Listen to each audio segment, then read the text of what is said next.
LTV of more than double for a casual rider. By focusing our hubs on predictable demand centers like airports, tech campuses, and transit stations, we achieve a 60% reduction in customer acquisition costs, spending only 50 cents per customer compared to $1.75 for citywide marketing. These hubs create so-called sticky behavior, as transit hub commuters average 10 trips per week. By dominating these high-frequency corridors, we're able to reduce idle time from 20% to just 8. By getting rid of deadhead miles and gaining more rides for users, we can save up to $1.7 million per 100 vehicles annually. Now I'll hand it over to Samaya. The US robotaxi market is currently in a winner takes most challenge, and despite perceptions of crowding, Waymo controls the market with about a 96% market share. Competitors such as Zoox, backed by Amazon, operates limited services in San Francisco and Las Vegas and is in the process of scaling manufacturing capacity of its totally autonomous and bi-directional taxi, but is yet to demonstrate multi-city commercial deployment. Averide, aligned with Uber's expansion strategy, entered robotaxi sector recently, beginning operations in Dallas. Waymo's leadership is protected by its extensive real-world data and a multi-city commercial footprint that competitors have yet to replicate. However, it is important to keep in mind the cost discrepancies between these companies, with Waymo being the most expensive of all three. However, the strategic focus now shifts from validation to expansion. Waymo's priorities include scaling through the implementation of hubs to unlock step change efficiency and deepening partnerships with ride hailing, public transit, and enterprise mobility services to embed Waymo into urban transportation systems. Now passing it on to Deanna. The industry has proven that technology works. Now we are proving the unit economic works. We are transitioning from modified luxury to purpose-built mass market, contrasting the old way, which was 150K Jaguar I-Pace, with the new way from 60 to 80K Zeekr RT, which results a 50% reduction in vehicle costs. By partnering with Magnet and Zeekr, we've got hardware costs in half and simplified the sensor suite from 29 to 13 cameras. Combined with our decentralized microhub strategy, which uses AI to keep vehicles on the road longer, around 22 plus hours. With this cost per revenue miles will hit below $1 unit by late 2026.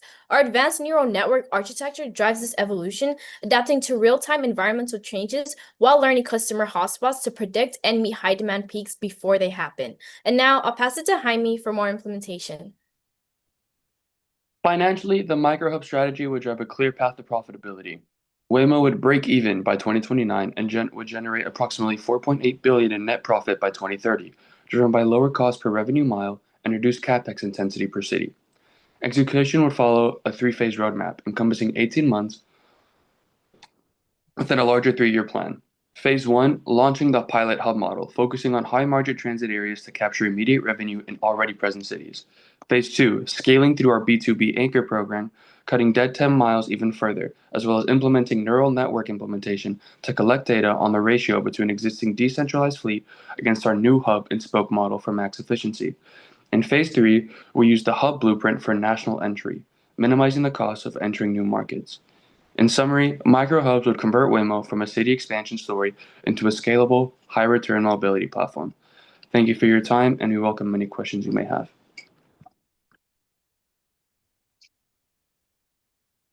Fantastic. Thanks so much, team. I think I've got the first question assigned to me, so I'll go ahead and kick it off.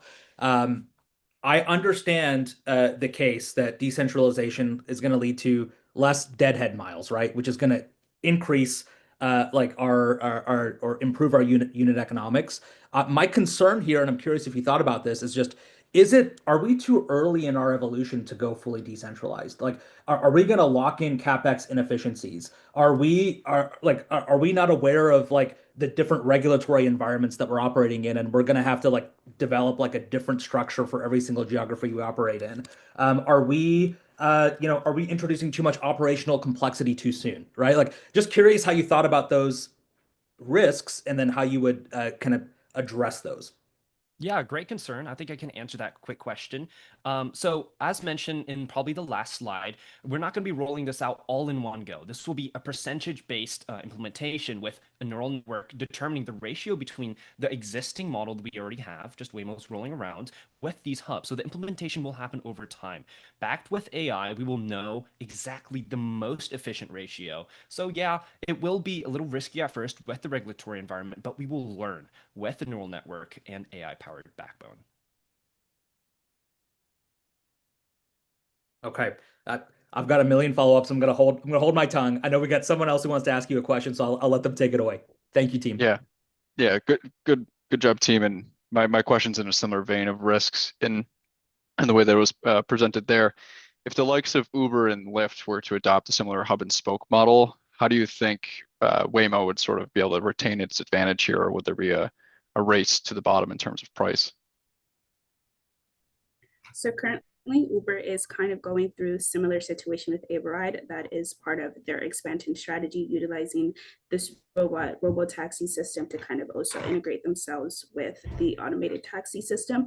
In terms of pricing, however, because Waymo has a lot of extensive research and they're kind of leading in terms of performance and being able to kind of put the cars on the market, they kind of are able to adapt to the situation, kind of in a way tailor their pricing to what Uber currently has.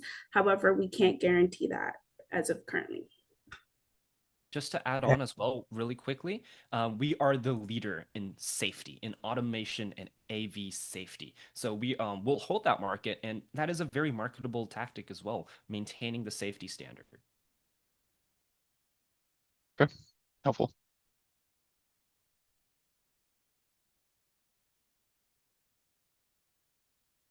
I think that's it for the Q&A. Well done, team. Thank you so much. Great way to kick off this final round. Japheth, who's up next? Wonderful. Next up, we've got Team 69. Team 69, are you ready to rumble? All right, floor is yours.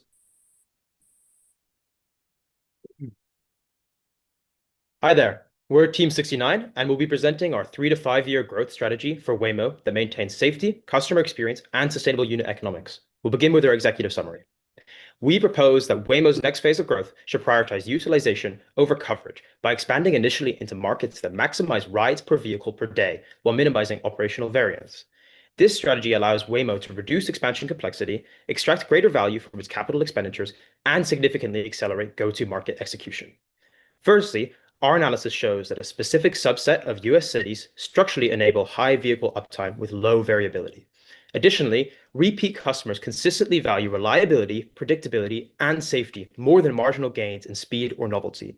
Similarly, Waymo's centralized fleet model contrasts sharply with competitors, making their consistent uptime and low variance model structurally harder to achieve for these competitors. And finally, with full end-to-end control, driving data, and proven success, Waymo has the capabilities required to optimize utilization at scale. With that, let's move to our market analysis. Everyone knows that rideshare is a massive market at $56 billion in the US and growing at 14% annually. However, to identify cities where Waymo's high vehicle utilization growth strategy is structurally achievable, we evaluated the top 50 US cities across 3 independent dimensions: demand consistency, weather stability, and demand concentration. First, demand consistency captures occupancy per day, proxied by our airport passengers per capita, indicating consistent demand and commuting patterns as Waymo becomes more viable for airport transportation. Second, weather predictability reflects how stable operations are over time, where lower weather volatility enables safer and more consistent uptime. Third, demand concentration measures how compact urban demand is, reducing deadheading and idle time. Within the top 50 US cities, 17% score within the top third for all 3 metrics, accounting for about 30 million residents. These cities resemble Waymo's current markets, enabling ODD infrastructure reuse. This strategy lets Waymo scale into large markets whilst remaining selective to maximize vehicle use. With that, let's move to our market customer analysis. Across general ride-hailing, safety functions as baseline expectations for riders, not as a differentiator, and in fact, 92% of riders believe ride-hailing is safer than alternatives, with overall ride satisfaction primarily being driven by reliability and safety. However, that trust does not transfer when drivers are removed, and despite strong performance data, less than a third of Americans currently believe AVs will be safer than competitors within 5 years, and nearly 60% fear riding in them. Critically, the skepticism is largely pre-usage, not post-usage, and among initially skeptical customers, actual Waymo use led to a sharp shift in perception, with satisfaction averaging 8.5 out of 10 after first-hand experience. So the key insight here is that trust in AVs is built through utilization, and that is why dense, reliable, high uptime markets matter so much, as they maximize repeat usage and consistency in experience, accelerating that trust formation over time. On the competitor side, here's the key difference. Competitors like Uber and Lyft win by expanding coverage. More drivers, more geography, faster pickups. Waymo, however, maximizes how much each individual car gets used. We optimize utilization through centralized dispatch and downtime management.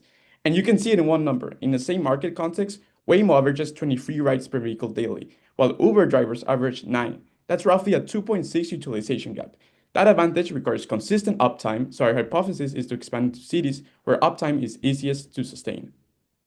Waymo can execute an uptime-first expansion strategy because of four core advantages. First is fleet control. Fully driverless fleet with centralized dispatch optimizes utilization at the system level, not car by car. Next, downtime management. Years of operations reveal how charging, cleaning, and rider patterns affect turnaround time. Learning these patterns enables predictable cycles that maximize rides per vehicle without compromising safety. Next, sustained driverless operations. Google-backed infrastructure enables continuous learning from real autonomous miles. High-density strategy multiplies this. More rides per vehicle generates more driving data, directly improving safety and customer experience. And finally, proven ODD systems. Repeatable validation workflows enable faster, lower-risk city launches. This phased approach expands ride volume, maintains safety, enhances customer experience, and sustains unit economics. Phase 1 proves repeatability. Waymo launches in operationally similar cities, targeting at least 20 rides per vehicle per day. Consistent performance builds customer trust and validates our unit economics model. Phase 2 scales efficiently. Cities get harder, but the playbook stays the same. We aim to reduce deadhead times by 15 to 20%, lower capital cost per ride, and maintain utilization. Proving safety and satisfaction holds across markets. Next, phase 3 stress test complexity. Then cities like New York and Chicago. Success here means utilization converges with mature markets, safety stays better than human driving, and regulatory approvals continue to accelerate. Waymo scales by proving control at each level of complexity. Thank you, and we're ready for your questions.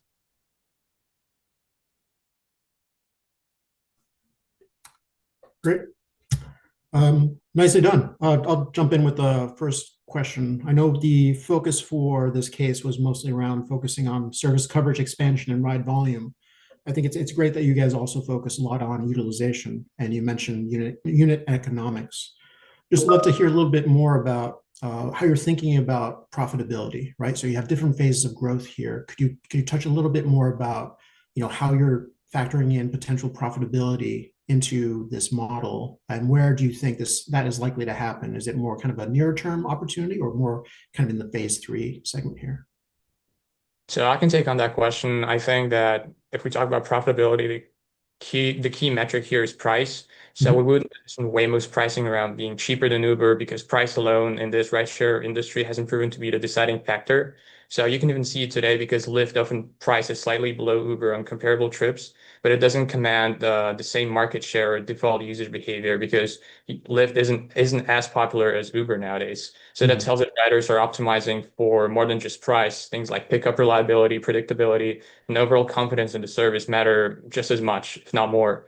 So for Waymo, the goal wouldn't be to undercut Uber. It would be to stay broadly price competitive while offering a more consistent experience, like fewer surprises in pickup times and pricing, especially for high-stake trips like airports. So pricing, in our view, is there to remove friction to adoption, not to compensate for a weaker product. This is why we prioritize utilization and consistent customer experience. Thank you. Great job, team. Very impressed by your presentation. I had a question on one of the ways that you segregated your cities. You talked about using airport and core corridors to determine which cities to pick for your different phases. Talk to me how did you determine what is a core corridor and how did you use that proxy? Yeah, so airport passenger per capita we found to be the best way to airports tend to be the most common route that we find that or general ride sharing platforms take. And so we found that airport passenger capita that exclusively looks at ground transportation would be a great way to get a good sense on what a common corridor in a city may look like. And so when we outlined this, we noticed two things immediately when it came to airport passengers per capita, which is first, that since it's the most competitive route, it means that these cities must offer a stable cyclical demand that supports this high vehicle utilization and won't just be a one direction style transportation. And secondly, when you look at this metric relative to the other two metrics that we analyzed in the top 50 US cities, you notice that it has the highest difference with 111% increase over these other top 50 US cities, which really reinforces that when it comes to core corridors, you're looking for things that are consistent, and airports are always going to be the most consistent route passage that'll go through center city demands and will align well with these demand concentrations. Interesting. Did you consider, differentiation of Waymo from their competitors based on, if you're doing shorter rides, longer rides, if it differs from, your data is based on things like Uber and Lyft, right? So is there a different path that Waymo is supposed to take? Yes, and to talk about this, there's actually a very interesting insight that we wanted to bring up, which is that with traditional rideshare, we found that one of the areas they largely struggle with is demand volatility, with things like concert events and common like spikes in demand from maybe large airport transportation. And what we found is that those services are reactive, whereas Waymo, being autonomously built, can be proactive. Having full fleet control end to end means that they can proactively utilize data and these known events to get ahead of the market and integrate themselves into the cities rather than sort of fighting against public transportation or public events. And this really solidifies that this strategy is the way to go for us because it means that we can maximize utilization even more by being proactive and being ahead of every other competitor in the current market. Thank you. Wonderful. Okay. Thank you so much, Team 69. Next up, we're going to move over to Team 78. Team 78, I'm going to give you a sec to kind of get set up here, and then the floor is yours.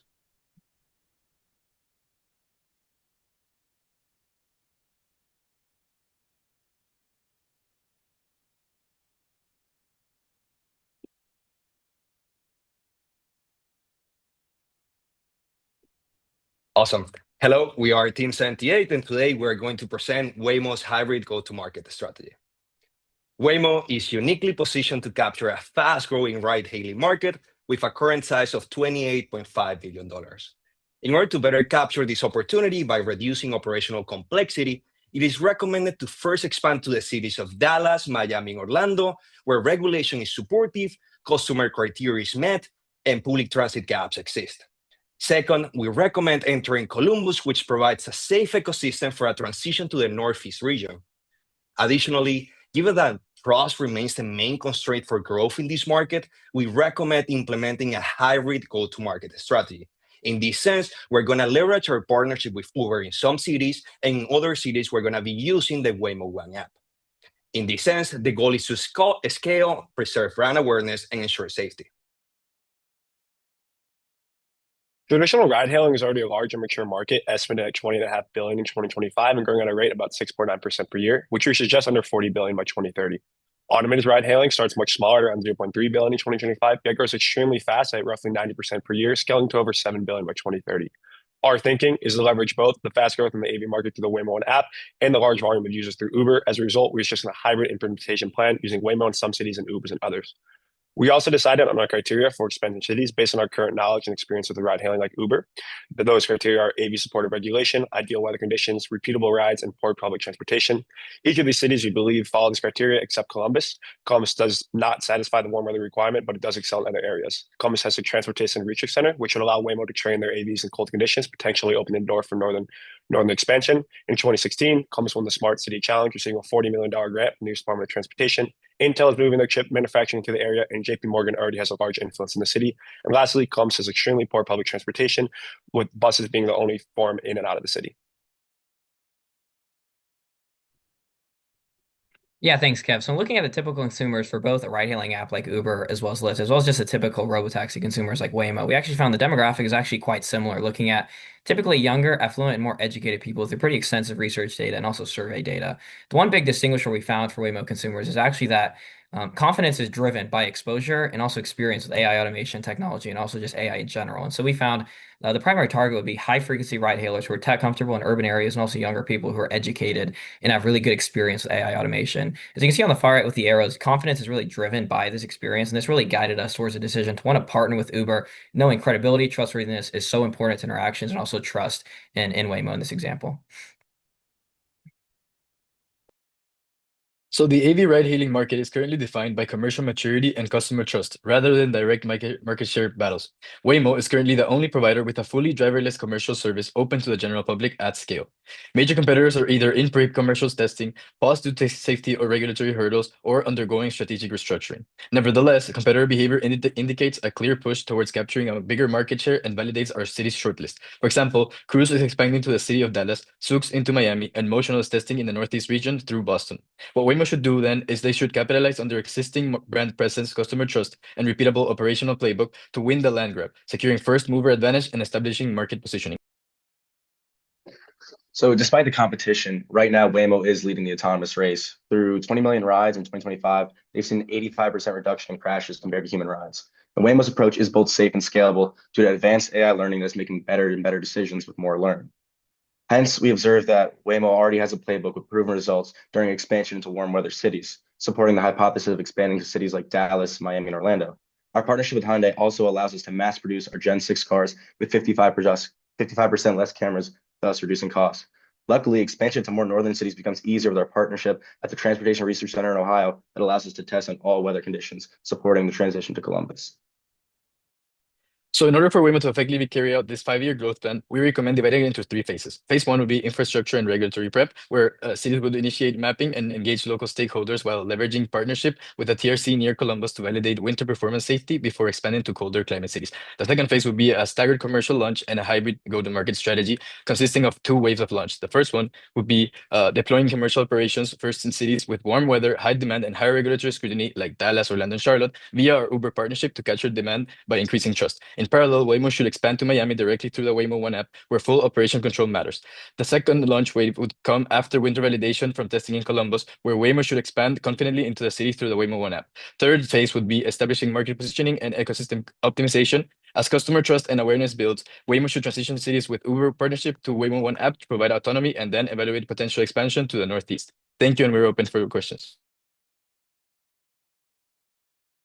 Great, thank you so much. Can you walk me through, I see the phases right here. You listed the 5 cities that you want to expand to first. Can you walk through which phase are the 5 cities part of? Yes, definitely. So as mentioned, in phase 2, we can see that there's a staggered commercial launch that we're trying to implement, and this would consist of 2 waves of launch. So the first wave would be deploying these commercial operations in the warm weather, high demand, and high regulatory scrutiny cities, such as the ones in Dallas, Orlando, and Charlotte. And then parallelly as well, Waymo should expand to Miami through their Waymo One app. Then after the Columbus TRC safety comes through, then we would also expand in Columbus with that safety first mindset as well. So all of that would happen in phase 2. Thank you. Good job, guys. Talk to me a little bit about how you're thinking about pricing. Do you think with the markets that we want to focus on, I guess when we're running rides through our own app, do we command a premium? Do we do a value play? Like, what do we deserve versus what we're offering in the market? Okay, so as we expand, we've seen a reduction in the cost of the hardware for the vehicles. So Waymo right now is considered a premium service essentially because we're more expensive than Uber, we're more expensive than Lyft, but we're going to see the costs slowly die down as we go. And initially in the beginning phases of integrating into these new cities, cost isn't essentially the most important thing to us right now. It's developing that customer base and that customer trust before we look at reducing cost as there's more and more Waymos available in these cities. Thank you.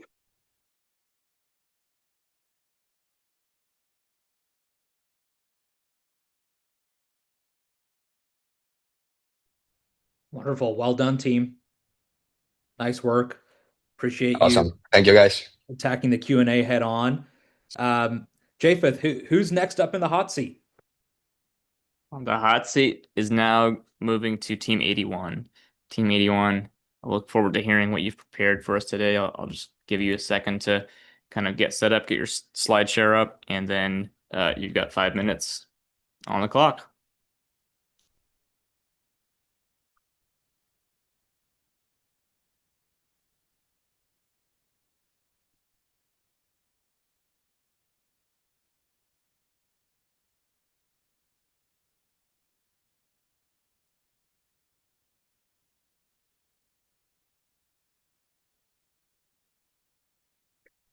Hi, we're Team 81. Today we'll show you how Waymo captures 6 billion by 2030. 2 markets, 1 fleet. Waymo's opportunity is 65 billion by 2030. The strategy is to dominate the Sunbelt rideshare market and own healthcare mobility. Sunbelt cities, Miami, Orlando, Dallas, and Houston offer high demand and favorable regulation, as well as having aging populations. Healthcare is the untapped mode. 3.6 million Americans miss medical care yearly due to transportation issues. Currently, there's 0 AV competitors that are pursuing this opportunity. Waymo is the only scaled level 4 operator. The fleet exists and the path to 6 billion is clear. Now I'll pass it off to Reem, who will go over market analysis. 2 markets, 1 fleet. Waymo can scale 1 autonomous fleet across 2 high-value markets. Rideshare and healthcare represent a $41 billion opportunity today, growing to $65 billion by 2030 combined. Rideshare drives utilization while healthcare provides predictable, repeatable demand. The opportunity is driven by AV-friendly aging Sunbelt cities and a clear unmet need. With scheduled routes for dialysis and senior mobility and expanding into 20-plus cities, over time, Waymo can realistically reach a $6 billion revenue target by 2030. Aiden will show you who's buying these rides. Safety sells differently to different customers, but it is the common driver across Waymo's highest value segments. Urban frequent riders respond to safety because it enables reliable, everyday transportation in dense cities, supporting repeat usage and high fleet utilization. For these riders, safety is the foundation that makes Waymo a dependable alternative for commuting and airport travel. Safety-conscious riders value Waymo's proven performance because it reduces risk and uncertainty. While they ride less frequently, their trust builds long-term loyalty, strengthens public perception, and reinforces regulatory confidence in autonomous deployment.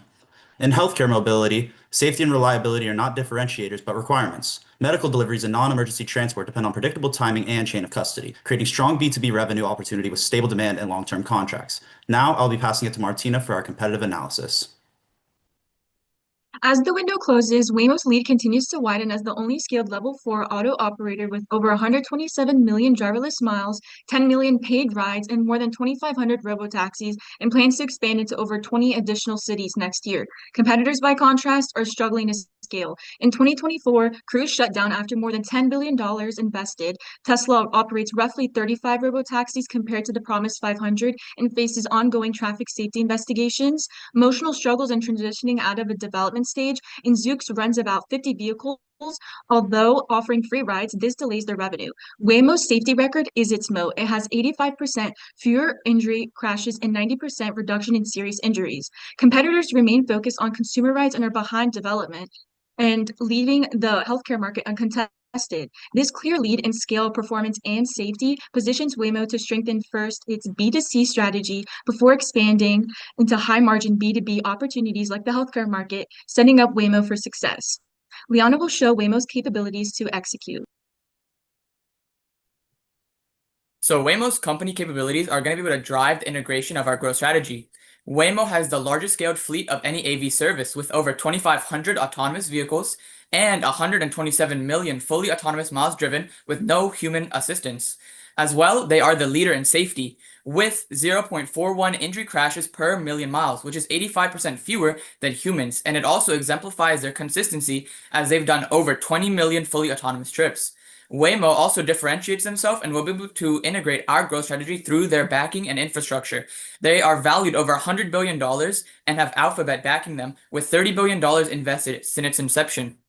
And now for the next steps, we'll take a look at year 1, where within year 1, we want to be able to prove the model. We're going to enter Miami and Orlando via the Waymo One app, as well as we're going to pilot our non-emergency medical transportation with Phoenix's dialysis network and be able to secure these contracts in healthcare before any other competitors can enter the industry. Now, Khaled will take a look at year 2 and onwards. In phase 2, we focus on scale. Years 2 to 3, we expand to Houston and Dallas, roll out an ENT to dialysis networks, and grow to 3 million rides per week. That's a 2.3 billion run rate. Phase 3, lead. By 2030, Waymo operates in 20 plus cities with 6 to 8 million weekly rides at a $6.2 billion run rate. That's 7 to 10% of the $65 billion US market. profitability by 2027 per Alphabet's stated goal. 2 markets, 1 fleet, $6 billion to earn. Thank you for your time.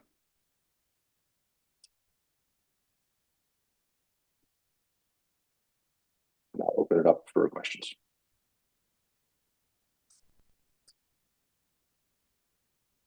I think I have the first question. I think you might have covered this. I just wanted to know if it's probably more of a point of clarification than anything. I think it's a really interesting and specific strategy. And when I think about this idea of like healthcare, right, you're saying the customers would be the healthcare providers themselves, right? It wouldn't necessarily be the elderly or the folks who need dialysis. And if it is the latter, then like how do I think about the population not squaring, right? Like I think we've been establishing the fact that a lot of rideshare users are younger, they're more tech savvy, et cetera. Just trying to kind of square that population and understand that no matter who the actual end customer is, it's going to be a lot of folks who are on the older side who are going to have to be dealing with this technology. How do you square that population with the I guess. Absolutely. Great question. Certainly appreciate it. So in regards to our implementation and ensuring that the potential customers, these senior folks, are willing to adopt, it will primarily be us securing B2B contracts with the healthcare systems. So, for example, Banner Health operating 30 plus hospitals in Arizona would be a key target for us to go ahead and secure that B2B contract. And then they would provide this as a way for the patients to really achieve the desired healthcare outcomes by being able to attend all of their appointments. And something additionally, the expansion of Waymo rideshare is going to be the majority of the revenue here, which is about 70%, while our healthcare strategy is going to be basically the cherry on top and something that's also going to increase our profitability while also reducing downside and risk.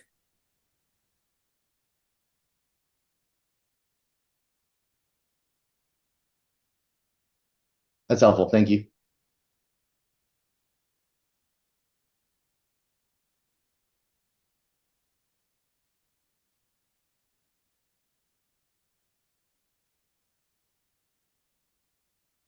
Team, nice work. I really appreciate the novelty of the idea. I am curious around 2 things. Number one, you know, is this an opportunity that's like being pursued elsewhere through more traditional means? Like our health systems right now, like paying like other rideshare providers to like pick customers up, pick patients up and bring them to an appointment or bring them to like a medical procedure? Or is this something that you'd have to like pioneer from the ground up? Great question. Currently, there is a gap. About 3.6 million Americans annually are missing their medical appointments due to transportation issues. So this is a problem that does need solving. Also, for some of those folks that are making their medical appointments that perhaps suffer from limited mobility, they will have to essentially invoke a family member for assistance, whereas this would allow for them to successfully make it to their appointments without needing to invoke, additional parties. Uber does have an EMT program that we would explore piloting with them in certain select cities, but our core would be really winning the Sun Belt and building the healthcare moat as it relates to our opportunity here with an EMT coupled with the rideshare opportunities. And regarding these Sunbelt cities specifically, I understand friendly regulatory environment, decent weather. Is there like an overrepresentation of seniors inside of these markets? Some of these cities don't necessarily seem like retirement hotspots to me. So I'm just kind of curious, did you overlay some of that demographic data as you were thinking about which cities to prioritize with this rollout? So when we think about Florida, certainly there is, it's known for being a retirement hotspot. It is central and key in our rollout plan. However, in the Sun Belt, we have cities in Texas that do also have aging populations, and it is from our research that the cities in the Sun Belt have the fastest growing aging population that's above 65, which would be our core target for the ENT opportunity here with Waymo. Okay, great. And just one more follow-up, if you'll humor me. At one point in the presentation, you mentioned the window is closing But I think on the same slide, you talked about how there was a moat around our business and like competitors were failing or falling down. So can you just talk to me about why you feel like the window is closing, when you're also talking about how our head start is widening at the same time?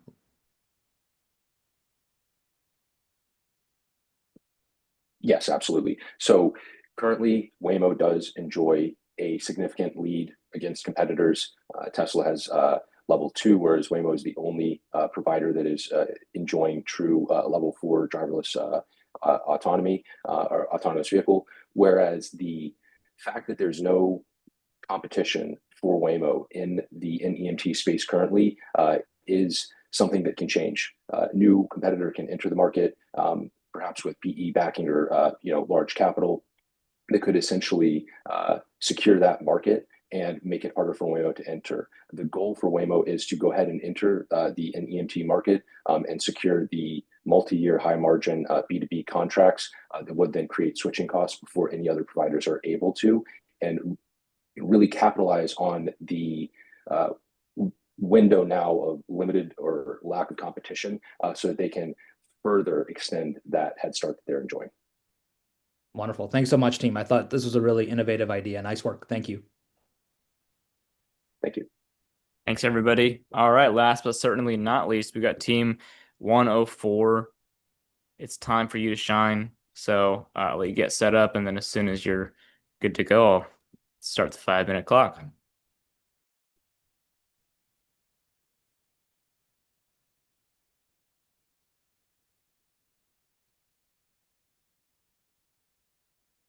Hello, judges and peers. Welcome to our growth strategy, Trust Over Speed. Let's get started with Jessica Fox. Waymo operates in a large, fast-growing U.S. ride-sharing market and leverages a safety-first, full-stack autonomous model to win regulatory trust, limit competition, and scale profitability through dense, high-utilization cities. Let's start by looking at the overall market and what's driving growth in ride-sharing.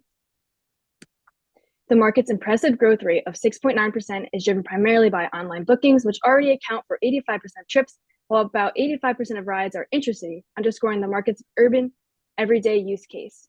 Growth is fueled by demand for convenient, cost-effective alternatives to car ownership, supportive EV and autonomy policies, first and last mile transit gaps, and the flexibility of door-to-door service. Together, these dynamics create strong tailwinds for autonomous platforms like Waymo, which are best positioned in dense digital-first urban environments. Now I'm going to hand it over to Samaya to walk us through our target consumer. Our core target is college-educated, high-income, 18 to 49-year-olds who frequent rideshare options. This group switches to Waymo for reliability and safety. Our key consumer segments are urban commuters, safety-focused riders, particularly women, accessibility-focused riders, and cost-sensitive daily travelers. These segments resonate with Waymo's priorities. The safety data is our winning edge. Waymo has 85% fewer injury crashes than humans, with only 0.4 incidents per million miles. While 61% of the public initially fears AVs, that fear evaporates through experience, with confidence jumping to 76%. By saturating dense urban zones and proving our safety, we turn trial riders into loyal and habitual users. Now let's hear from Ria Mahale for our competitive analysis. The autonomous ride-hailing industry is a naturally high-barrier market. Taking a look at our graph comparing trust and the speed of expansion, we can see that expanding simply too quickly could lower the trust consumers have in you, as seen with Cruise, or Uber, who has generated lots of demand but has not achieved full autonomy. Unlike Waymo, the only scaled fully driverless service in various US cities. Aside from its level 4 autonomy, it also has a competitive advantage with its rider-only miles compounding over time, helping it drive forward with its safety-first strategy. It's important to consider that leadership within this market is not gained through extensive market footprint, but more so through safety and trust. Now I'm going to pass it over to Leah Mora to take us through company capabilities. Waymo's competitive advantage is built on operational discipline rather than speed alone. The company has proven it could run fully driverless operations in complex urban environments, supported by a repeatable safety-first ODD expansion process that prioritizes mapping, validation, and regulatory approval. While this approach slows expansion, it reinforces Waymo's safety leadership and public trust. Economically, Waymo benefits from a vertically integrated autonomy stack, giving it clear levers to improve utilization, reduce downtime, and optimize fleet operations, although high sensor and compute costs remain a near-term constraint. Finally, Waymo's flexible go-to-market strategy, balancing direct distribution through the Waymo One with faster demand aggregation via Uber partnerships. This enables city-by-city optimization without compromising any long-term control. Using these capabilities as a foundation, we then mapped out how Waymo should scale over the next 5 years. Waymo's path to scalable leadership follows a phased growth roadmap.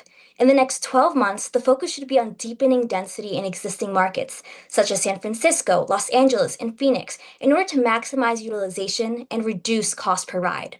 From there, Waymo should pursue selective expansion into high-density, regulation-friendly cities, using Uber partnerships as an entry strategy to accelerate demand and learning. As rider trust and margins begin to improve, those top markets can transition onto the Waymo One platform, strengthening brand and data control. Ultimately, this approach enables Waymo to replicate its model at a scale, delivering sustainable growth while preserving safety leadership. Thank you, and we'd love to take any questions.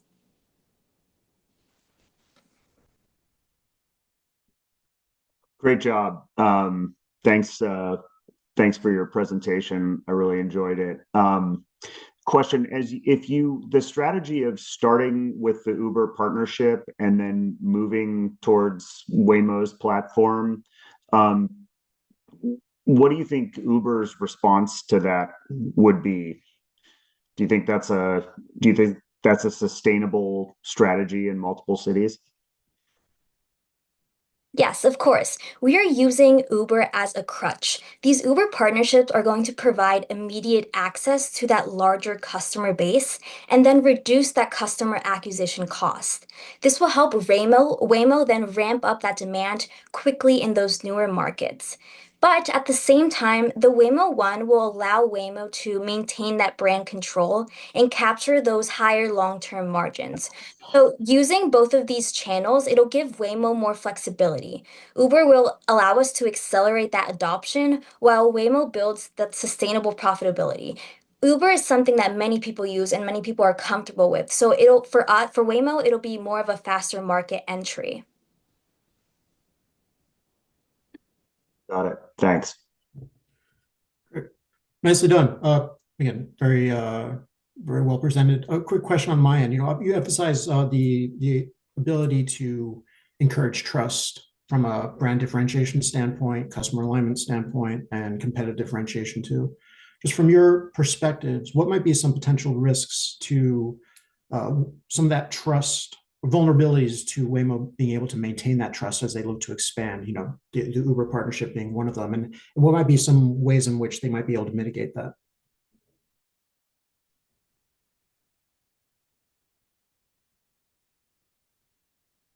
Some concerns that we do have is that although we have extremely advanced rider-only technology that has helped us with compounding over time our technological capabilities, for example, we have several sensors while Tesla only has a camera-only approach.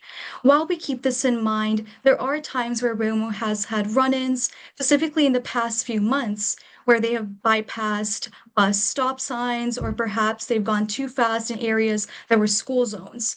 And rather than simply negating this fact, Waymo has taken accountability. We've looked at what has happened, we have done our research, and we actually had a recall on 3,000 plus vehicles so that we could provide a new software update. So yes, while Waymo is absolutely the safest product in this market, we understand that these kinds of incidents could occur. So we want to be proactive. We want to continue using our technology to improve it and take a moment of reflection on our current capabilities and interactions with consumers so that they feel safe and that they can depend on us for future travel.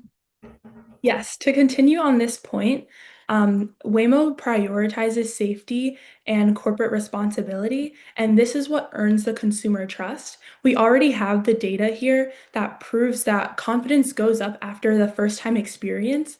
And so, with Waymo continuously taking responsibility and being very transparent, this just continues to prove that Waymo does prioritize safety over profit. Thank you. Wonderful. Hey, thank you so much, finalist teams. I'm really impressed by the depth of your analysis, by the clarity of your recommendations. Thank you all for the effort that you put into this. We're gonna take as a judging panel just a minute to like tabulate our final scores, and then we'll announce the winners, and then we'll move into a little bit of networking time. As we're doing that, I'm just curious, has anyone here actually like taken a ride in a Waymo? Okay, I'm seeing a lot of heads shaking no. Has anyone answer yes? No. Okay. All right. Well, I think that's all of our homework, right? Is to go is to go see if we can find a place where we can experience this personally, for sure. Okay, give us 1 minute. Let me go ahead and just make sure that the judges have kind of input all of their scores and their feedback. And so judges will give you just another 30 to 60 seconds to go ahead and finalize that. Oh my gosh, it's so close. So close. This is where we need some Jeopardy music, but YouTube's gonna take this video down if I play some, so I'll let you just imagine what that sounds like in your head. Wonderful. Okay, judges will give you 15 more seconds. I'm still seeing some scores moving, so I'll let you wrap that up. Coming down to the wire. Okay, well, let's do this. Let's go from fifth to first. Like I said, I think all of you did a fantastic job. And just so you know, I'm sure that this was mentioned to you throughout the competition, but really our criteria for evaluation wasn't who has the best idea, it was who has the clearest story. And so that's really how we were thinking through all of our evaluations, was just who did the best job of proving what their recommendation and their idea was, not necessarily who had the most creative idea. So that's how we went about that. Just wanted to make that really clear and reiterate that. Let's start with fifth place. Y'all were so close. Everyone was bunched together. Like these are like the finest of fine margins. But in fifth place, drum roll please, team 104. Really nice job. Came in just a little bit behind our fourth place team. But we'll kick off there with fifth place, team 104. In fourth place, just barely beating out team 104 was team 78. So really nice job, team 78. Fourth place in this global competition. Again, excellent work. In third place, taking home the bronze, team 56. So again, fantastic job. Thanks for being willing to go first here and kick us off. I thought y'all were incredibly strong. And that brings us down to our final two teams here. Wow. Okay, this is about as close as it gets. So full transparency here. It looks like we've got a tie for first, and so the criteria that was laid out initially in the documentation was just that presentation delivery would be the tiebreaker here, and so we had Team 69 and Team 81 tied here for first, but unfortunately we can only have one winner. And so, Japheth, are you able to just let me know quickly which team kind of scored higher on presentation delivery, because that's our tiebreaker here. All right, yeah. Let's do a drum roll here. We've got, with the tiebreaker in place, we've got Team 81 coming in second place, and then Team 69 taking home the gold. Congratulations, everybody. Amazing. Really, really well done. Congratulations to Team 69. Congratulations to all of you. Again, really, really impressed by the work that you put into this, and really, really appreciate the deep thought that you put into your research, your analysis, and then rolling them up into a clear final recommendation. Japheth, I'm going to turn things back over to you. I know we've got a fun connection time here for the finalist team. So if you've been watching this on YouTube, if you're listening to the podcast, then this is going to wrap up kind of the public portion of the case competition final round. Thanks so much for joining us. We really, really appreciate you watching and following along. And we hope you have a wonderful rest of your day. Japheth, with that, I'll turn it back over to you for next steps. Wonderful. Thanks, Naman. I'll just kind of leave this slide up here just for 1 second so you can just take a look at the team names and the universities here. We've got some amazing schools represented and some strong teams, as well as some great team names. Team 56, you'll have to tell me the story of how you came up with your name here in the post presentation cocktail hour. With that, YouTube audience, we're going to say adios. We're going to turn off the live stream, and then everybody else here, we're going to have a cocktail hour here to kind of celebrate here. So YouTube, this is me saying we'll see you later.